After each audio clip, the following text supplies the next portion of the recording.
जब जब धरती पर अधर्म बढ़ता है, तब तब कोई ना कोई दिव्य शक्ति अवतार लेती है। लेकिन क्या आपने कभी सोचा है कि भगवान विष्णु के अवतार परशुराम ने आखिर क्यों 21 बार पृथ्वी को क्षत्रियों से मुक्त किया? क्या वे क्रूर थे या ये धर्म की स्थापना के लिए एक दिव्य संकल्प था? आज हम इसी रहस्यमयी और भयानक कथा को विस्तार से जानेंगे। परशुराम भगवान विष्णु के छठे अवतार माने जाते हैं। उनका जन्म महर्षि जमदग्नि और माता रेणुका के यहाँ हुआ। वे ब्राह्मण थे, लेकिन स्वभाव से क्षत्रिय थे। उनके हाथ में फरसा था जो स्वयं भगवान शिव ने दिया था। परशुराम का उद्देश्य केवल तपस्या में ही था, बल्कि अधर्म का विनाश भी था। उस युग में कई क्षत्रिय राजा अपने बल और सत्ता के घमंड में चूर हो चुके थे। राजधर्म भूलकर वे प्रजा पर अत्याचार करने लगे। ब्राह्मणों का अपमान, ऋषियों की हत्या और आश्रमों का विनाश आम हो गया था। धर्म का संतुलन पूरी तरह बिगड़ चुका था।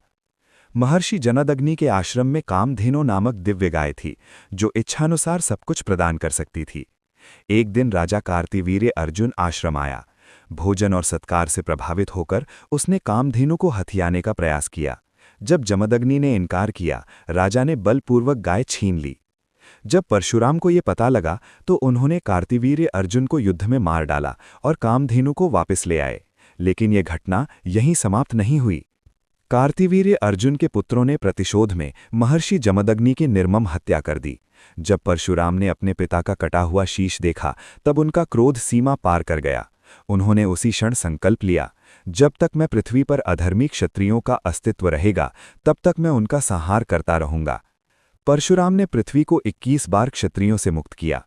इसके पीछे मुख्य कारण था क्षत्रियों का अहंकार, राजधर्म का पतन, ब्राह्मणों और ऋषियों पर अत्याचार, निर्दोष जनता का शोषण और सत्ता का दुरुपयोग।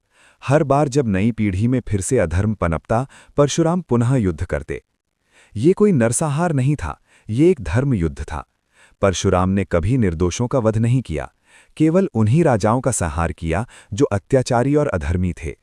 युद्ध के पश्चात उन्होंने पृथ्वी को कश्यप ऋषि के दान कर दिया और स्वयं तपस्या में लीन हो गए। जब भगवान राम ने शिव धनुष तोड़ा, तब परशुराम का अहंकार भी टूट गया। उन्होंने राम में भगवान विष्णु का पूर्ण अवतार देखा, लड़ाई नहीं की, अपने अस्त्र त्याग दिए और यहीं परशुराम के क्रोध का अंत हो गया। ये कथा हमें सिखाती है कि शक्ति जब धर्म के साथ होती है तब वह रक्षक बनती है, लेकिन जब वही शक्ति अहंकार में बदल जाती है तब उसका विनाश निश्चित हो जाता है। परशुराम कोई क्रूर योद्धा नहीं थे, वे धर्म के अंतिम रक्षक थे।